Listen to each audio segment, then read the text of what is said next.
అన్న మీరు ఎక్కడి నుంచి వచ్చారన్న ఈ వెరైటీని చూస్తానికి? అది ఇస్సంపల్లి నుంచి వచ్చారు. నరసింహపేట నుంచి.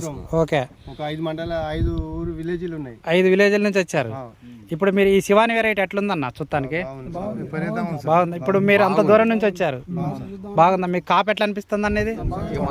చెట్టు వంగిపోతుంది అన్న, చెట్టు వంగిపోయి మస్తు బరువుకు. ఇప్పుడు ఇది ఎకరన్నరన్న, ఇది ఎకరన్నర. ఈ ఎకరన్నరలో ఎన్ని క్వింటాలు అవుతాయి అనుకుంటారు మీ ఐడియా ప్రకారం? ఒక ఎకరానికి ఎన్ని వస్తాయి? టోటల్ ఎకరన్నరకి ఎంత వస్తుంది ఎకరానికి?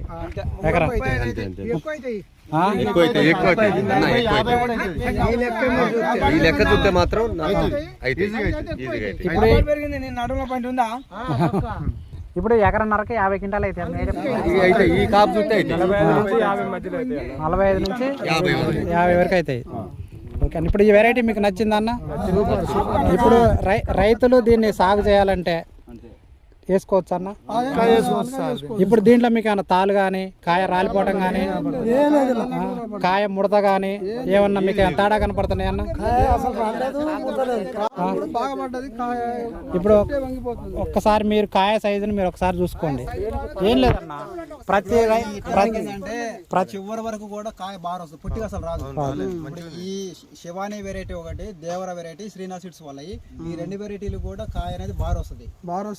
ఇతను వేసాడు శివాని, అరెకరానికి 9 క్వింటాలు తీసిండి ఇప్పటికు. ఇంకా నాకు తెలిసి ఇంకా 15 క్వింటాల వరకు రావచ్చు అనుకుంటున్నా. చెప్పండి, 14 క్వింటాలు అయితే అవుతాయి.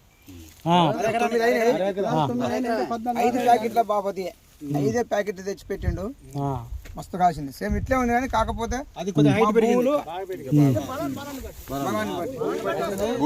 మాకు వయాభావం ఇత్తనం బాగా వ్యాపించుకోవాలి. ఇప్పుడు